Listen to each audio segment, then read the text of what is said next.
The air hung heavy with the coppery scent of fresh blood and the pervasive stench of churned earth and human fear. A single, heavily armored Dark Age warrior, his face an impassive mask obscured by a grim, dented helmet, stood like a statue amidst the bloody aftermath of a muddy battlefield. Painterly shadows, long and distorted, stretched from the fallen, broken figures around him, emphasizing the profound silence that had descended, chilling and absolute, after the final, brutal clash. This was not the glory of song and saga, but the raw, uncompromising reality of death. A chilling tableau of savagery and its silent cost. Only hours before, this ground had vibrated with the thunder of charging feet, the roar of battle cries, and the terrifying clash of steel on shield. The warrior, then, had been a blur of controlled violence, his axe a swift arc, his shield a brutal extension of his will. The scent of sweat and adrenaline had filled the air, mingled with the anticipation of bloodshed. He was one of them, a feared figure from the shadowy annals of the Dark Ages, a living embodiment of the brutal might that had reshaped kingdoms and terrorized settled lands. Their lives were forged in the crucible of constant conflict, their existence defined by the sword and the shield. The battle itself had been a maelstrom of chaos and primal fury. Axes had risen and fallen with sickening thuds, swords had grated against mail, and the air had been thick with the screams of the dying. The warrior had fought without quarter, his training honed by years of relentless drills and brutal skirmishes. He had seen the fear in the eyes of his enemies, felt the satisfying shock of impact, heard the final, desperate gasps of those who fell before him. His armor, though dented and scored, had protected him from countless blows, a testament to its brutal effectiveness. Now, only the wind sighed across the devastation, a mournful lament over the muddy battlefield. The silence was broken only by the distant, pained moans of the critically wounded, quickly silenced by those grim figures moving through the carnage, delivering final blows of mercy or vengeance. The warrior's helmet, now reflecting the dull, grey light of the sky, mirrored the grim reality of the scene. His powerful hands, though still gripping his bloodied axe, no longer trembled with battle frenzy, but with a profound, pervasive exhaustion that settled deep into his bones. The scent of death, thick and cloying, clung to his very being, a constant reminder of the grim harvest he had reaped. He would have watched, impassively, as his comrades moved among the fallen, stripping the dead, gathering their spoils. There was no joy in victory here, only the cold, hard satisfaction of survival, and the grim knowledge that tomorrow, or next week, they would likely do it all again. The visible sketch lines seemed to heighten the raw, unpolished truth of the scene, stripping away any pretense of glory.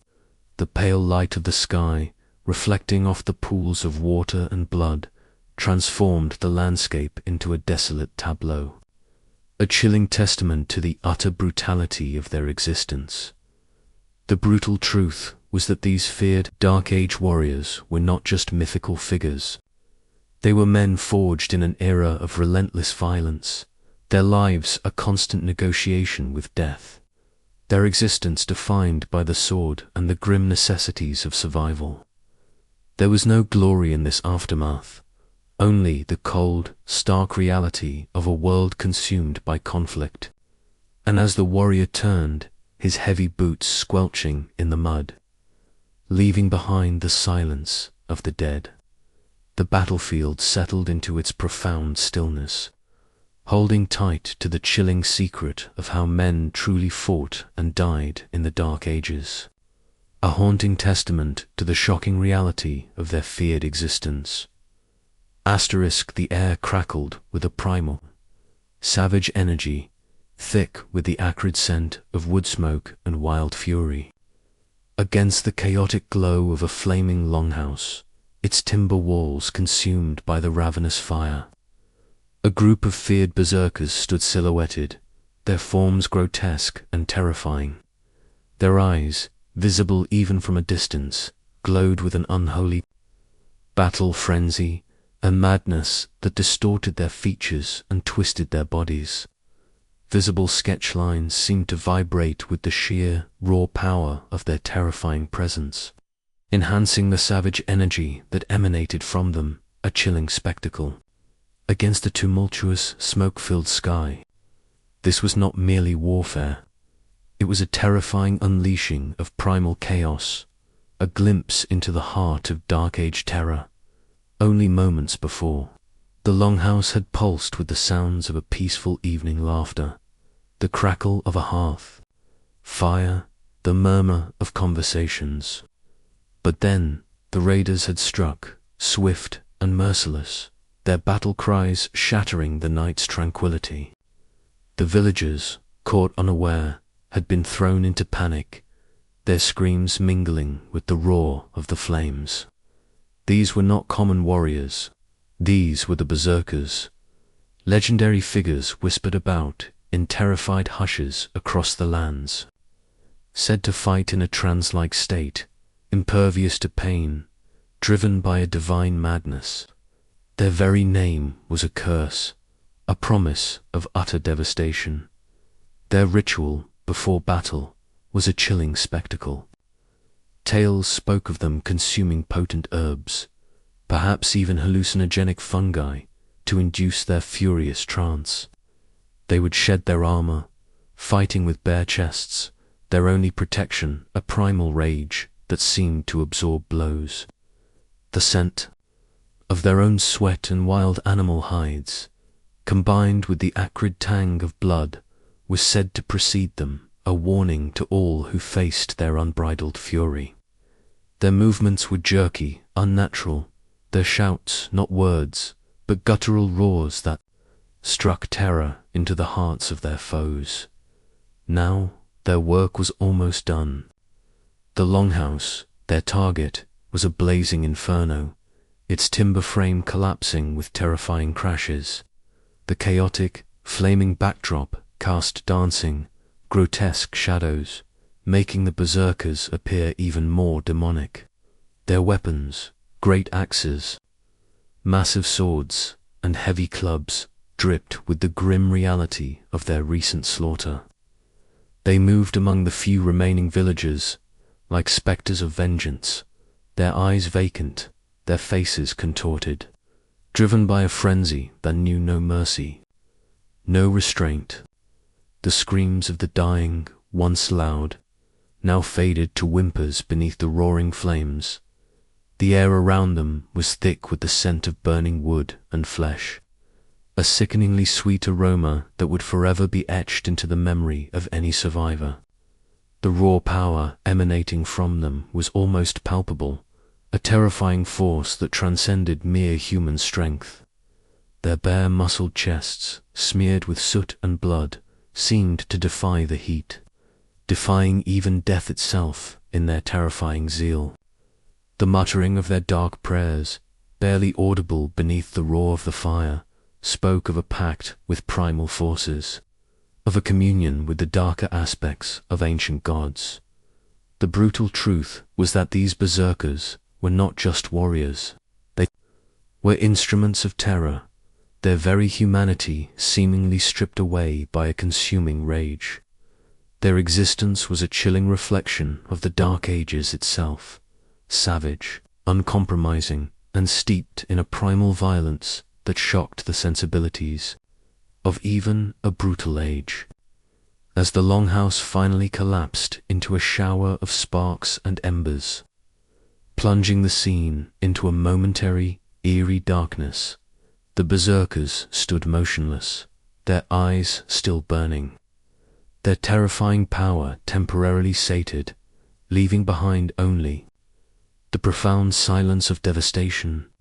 The echoes of their terrifying fury would ripple through the land for generations, a haunting testament to the shocking reality of feared Dark Age warriors. The air hung heavy and still, thick with the scent of damp earth and unspeakable dread. A young, barefoot child, their small body pressed against the rough, cold surface of a crumbling stone wall, peered out from behind its meager shelter. There, eyes wide with both fear and a terrible, primal wonder, watched as a silent procession of victorious, yet grim, Dark Age warriors marched slowly through a devastated village. The faint mist clinging to the ground seemed to shroud their forms, enhancing the profound fear and the quiet horror that accompanied their passage. This was not a conquering army. It was a force of nature, leaving ruin and despair in its wake. Only hours before, this village had been a place of simple life. The distant lowing of cattle, the chatter of voices from humble homes, the familiar smell of wood smoke. But then the raiders had struck, swift and merciless, their battle cries shattering the day's tranquility. The villagers, caught unaware, had been thrown into a desperate, futile defense. Houses had been put to the torch, their thatch roofs burning like giant pyres, sending plumes of acrid smoke into the sky. The screams of the dying had mingled with the roar of the flames, creating a horrifying symphony of destruction. The child, hidden amidst the chaos, had witnessed the terror firsthand, the flash of steel, the brutal fall of a neighbor, the casual cruelty in the eyes of the invaders. They had seen the warriors move with an almost inhuman efficiency, their movements precise, their faces masked by helmets and an unsettling lack of emotion. The pervasive scent of burning timber and spilled blood had filled the air, clinging to their ragged clothing, a chilling reminder of the violence that had just unfolded. Now the sounds of battle had faded, replaced by the crackle of distant embers and the mournful cries of those left behind. The procession moved slowly, deliberately, a grim display of dominance. The warriors, their armor dented and grimed, their weapons still stained, did not celebrate with boisterous shouts. Instead, a chilling quiet emanated from them, a cold, self-assured power that spoke volumes of their unwavering brutality. Their heavy boots squelched in the muddy lanes, their cloaks, once vibrant, now dark with dust and blood, billowing like dark wings behind them. They carried their standards high, symbols of a strength that had crushed all before it. The village, once vibrant, was now a mere backdrop to their chilling victory. Its crumbling structures a testament to their destructive might. The child's fear was profound, visceral. It was not just of physical harm, but of the very essence of these warriors, their cold detachment, their casual violence. Their youthful minds struggled to comprehend a world where such devastation could be wrought with such chilling efficiency. The silence of the passing warriors was more terrifying than any shout, a profound stillness that promised a future devoid of solace. The crumbling stone wall that protected them was fragile, its rough texture cold against their small body, mirroring the fragile hold they had on life. The brutal truth was that these feared Dark Age warriors were not just conquerors, they were destroyers, their passage leaving a profound scar on the land and the souls of any who survived.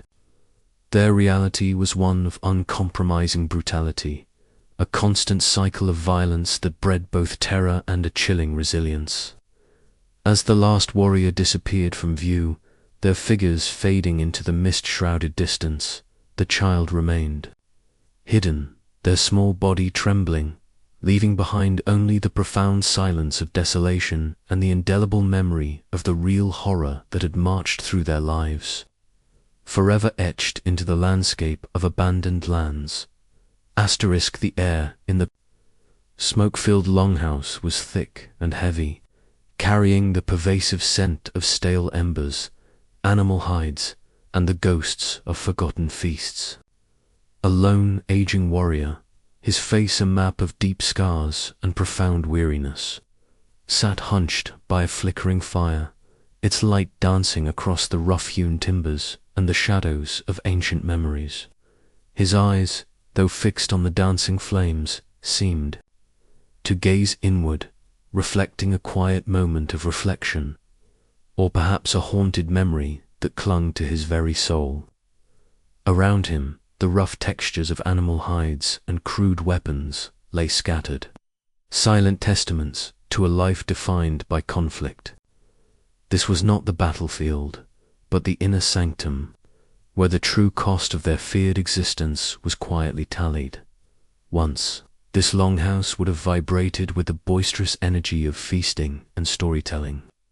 The scent of roasted meat and strong mead would have mingled with the camaraderie of warriors, their laughter echoing from the rafters. Songs of glory and daring raids would have filled the air, painting vivid pictures of triumphs and valor. The aging warrior, in his youth, would have been at the heart of such gatherings. His voice loud, his boasts bold, his spirit unburdened by the accumulation of years and countless battles. His rough animal hide cloak, once vibrant, now bore the marks of countless journeys and conflicts, a second skin of experience. But the years of constant warfare, of brutal raids and desperate defenses, had taken their toll. The sound of battle cries and clashing steel had been replaced by the quiet creak of his own joints, the subtle ache of old wounds, and the pervasive silence of memory. The warrior's mind, once sharp and focused on the next fight, now wandered through a labyrinth of forgotten faces, the echoes of dying screams, the choices made in the heat of combat that haunted his waking hours. The rich scent of celebratory feasts had long since faded, replaced by the subtle, metallic temps of dried blood and the omnipresent aroma of aged animal hides. A grim reminder of a life perpetually teetering on the edge of survival. He would remember the feel of his axe in his hand, the weight of his shield, the exhilarating terror of the charge. He remembered the faces of his fallen comrades, their last breaths mingling with the dust of the battlefield. He remembered the faces of his enemies, some twisted in fear, others resolute in their final moments. Each scar on his weathered face told a story, a brutal chapter in a life defined by conflict.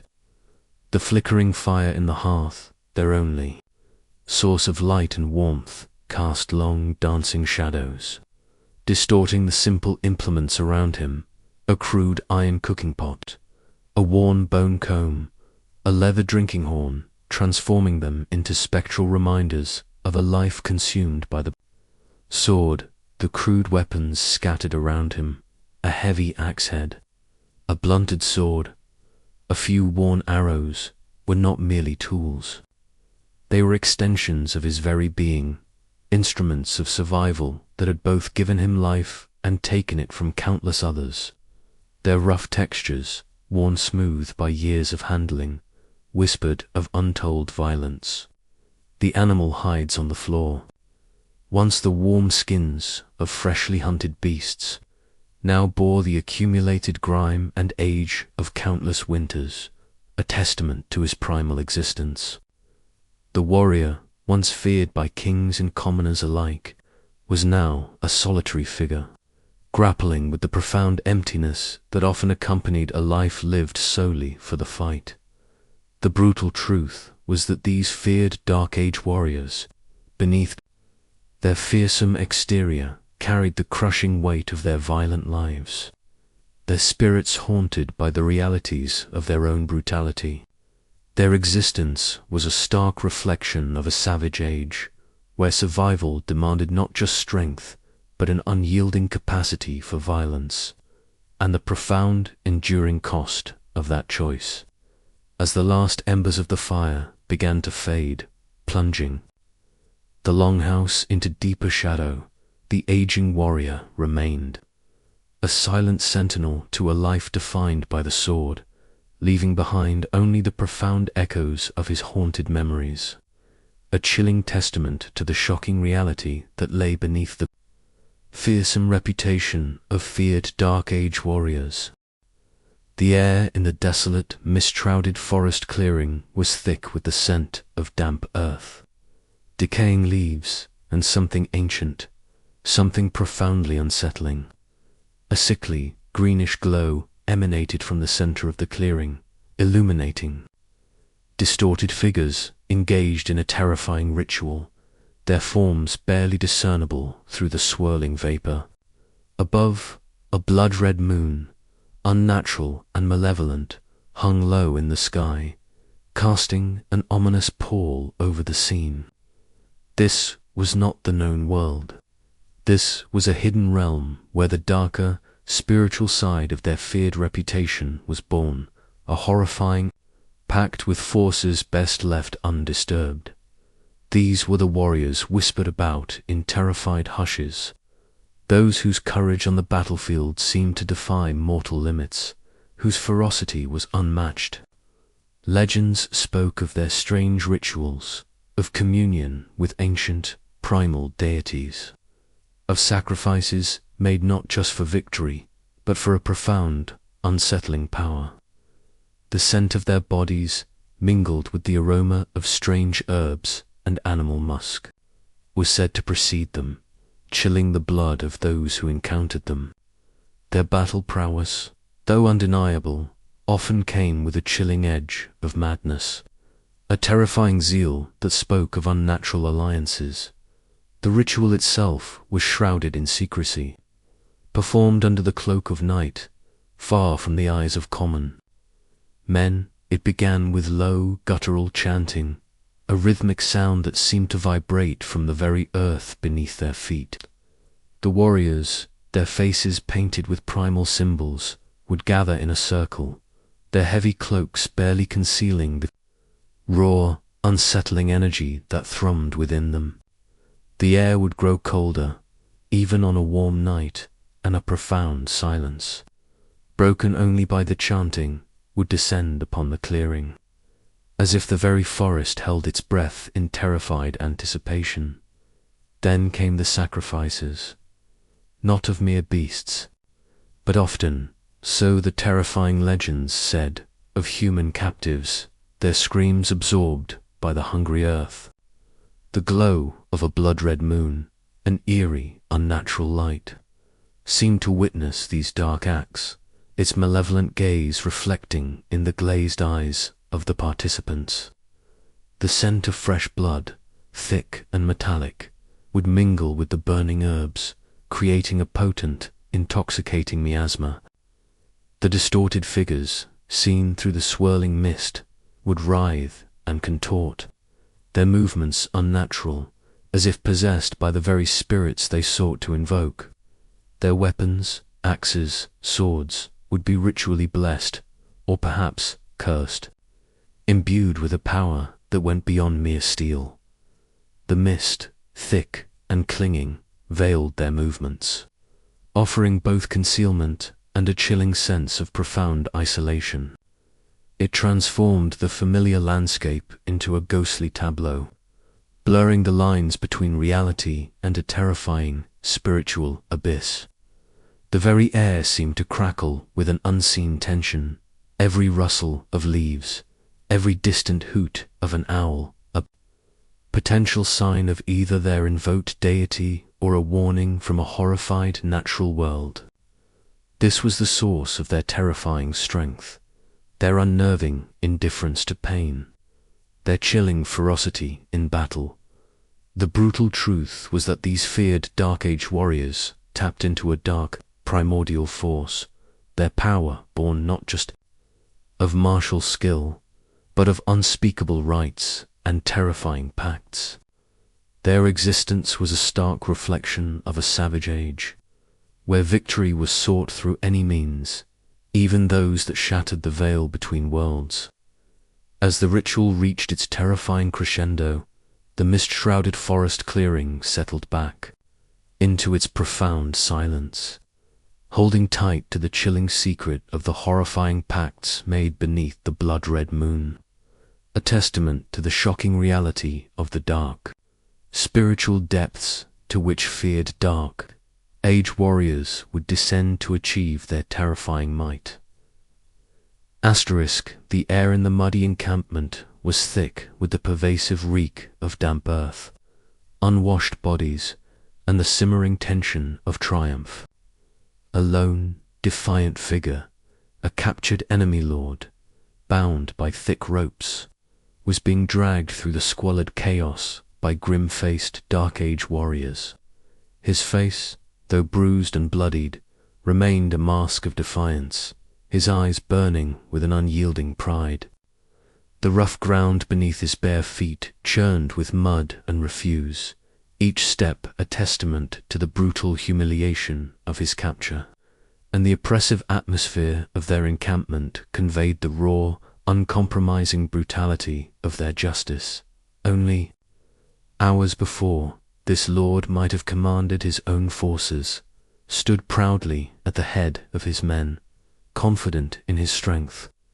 But the tide of battle had turned, and he had been caught, his fate now entirely in the hands of his fierce, implacable enemies. The scent of his own fear mingled with the acrid tang of triumph and the pervasive smell of stale campfires and unwashed men. He was no longer a revered leader, but a symbol of their victory, his humiliation a testament to their fearsome power. His rich attire, now torn and mud-stained, clung to his bruised body, a pathetic remnant of his former status. The encampment itself was a sprawling, rough beast of canvas tents and crude shelters, its paths churned into a quagmire by countless boots and wagon wheels. The sounds of their daily life were harsh and utilitarian, the clatter of weapons, the guttural shouts of commands, the occasional burst of rough laughter. There was no pretense of civility here, no courtly graces. This was a world stripped bare to its brutal essentials, where strength was the only law, and mercy a forgotten word. The pervasive scent of cooking meat, crude and unspiced, mingled with the smell of damp leather and the metallic temps of newly sharpened blades. The warriors who dragged him were formidable, their faces grim and unyielding, their eyes cold and devoid of pity. They moved with an efficient, brutal purpose, their heavy boots squelching in the mud, their rough clothing stained with the dust and grime of countless campaigns. They were the embodiment of the Dark Age itself, uncompromising, savage, their lives forged in the crucible of constant warfare. They spoke in harsh, guttural tones, their words sharp and devoid of compassion, their very presence a chilling reminder of the utter powerlessness of their captive. The rough ground, uneven and treacherous, made every step a struggle, a deliberate act of torture. The cold, unyielding grip of the ropes around his wrists bit deep into his flesh, a constant physical reminder of his subjugation. His defiance, though admirable, only seemed to fuel their grim satisfaction. One could almost hear his ragged breath, his gritted teeth, as he fought against the inevitable, his mind refusing to yield even as his body was forced forward. The sound of his own heavy footsteps, dragging through the mud, was a grim rhythm accompanying his forced march towards an unknown, likely brutal, fate. The brutal truth was that these feared Dark Age warriors understood power in its rawest form, and their justice, devoid of legal niceties, was swift and absolute. Their world was one of conqueror and conquered, and the captured lord was merely another trophy, a symbol of their dominance. As he was dragged deeper into the heart of the encampment, his defiant gaze fixed on the muddy ground before him, the encampment settled into its profound silence, holding tight to the chilling secret of how power was wielded and how enemies were broken in the Dark Ages. A brutal testament to the shocking reality of feared Dark Age warriors. The air on the windswept cliff was sharp and biting, carrying the wild scent of salt spray and ancient, untamed land. A solitary Dark Age warrior, his back to the viewer, stood silhouetted against the vast churning grey sea below, his heavy cloak billowing round him like a dark, living thing. His posture was one of grim contemplation, a figure eternally at odds with the elements. His very existence defined by constant conflict and the untamed world he inhabited. The ceaseless roar of the waves against the jagged rocks below was a symphony of raw power, mirroring the unyielding spirit of the warrior himself. He was one of them, the feared figures of legend, whose names were whispered in hushed tones across the fragmented kingdoms of the Dark Ages. His hands, gnarled and scarred, knew only the feel of a sword hilt or an axe shaft. His life had been a relentless cycle of battle, raid, and grim endurance.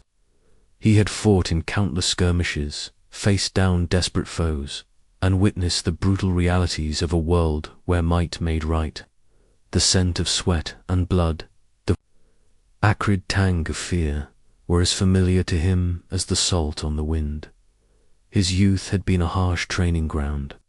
From an early age, he had learned to wield crude weapons, to endure bitter cold, to move silently through dense forests. He had been taught that survival depended not just on strength, but on an unwavering will, on a primal instinct that transcended fear. The songs he knew were not gentle ballads, but fierce war chants that spoke of glory in battle and a warrior's fate. His cloak, made from the rough wool of sheep and perhaps the hides of hunted beasts, was a testament to his practical, unadorned existence, offering protection against the relentless elements. Now, standing on this precipice, overlooking the infinite expanse of the churning grey sea, he felt the raw power of the elements. The wind, tearing at his cloak, was a constant reminder of the untamed forces he wrestled with daily. The sea below, a vast, indifferent entity, symbolized the unpredictable nature of his world, a world where peace was a fleeting dream and conflict a constant reality. His grim helmet, though unseen, would have framed eyes that had witnessed countless horrors, and yet remained unyielding, reflecting the cold, grey light of the sky. He was a man of few words, his thoughts confined to the stark realities of survival and strategy. There was no room for softness in his world, no time for weakness. The cold touch of the sea air on his skin, the powerful sound of the waves crashing against the rocks, these were the only comforts he knew, a brutal communion with the raw power of the natural world. He was a product of his age, a living embodiment of its harsh demands. The vastness of the sea before him mirrored the vast, untamed nature of the lands he traversed, and the unpredictable, violent lives he and his comrades led. The brutal truth was that these feared Dark Age warriors were not just bloodthirsty savages. They were hardened, formidable individuals whose lives were a testament to the harsh realities of their time. Their existence was a constant struggle for dominance, for survival, and for the defense of their kin in a fragmented, violent world. This solitary figure, etched against the tumultuous sky and sea, represented the enduring, uncompromising spirit of an age defined by conflict.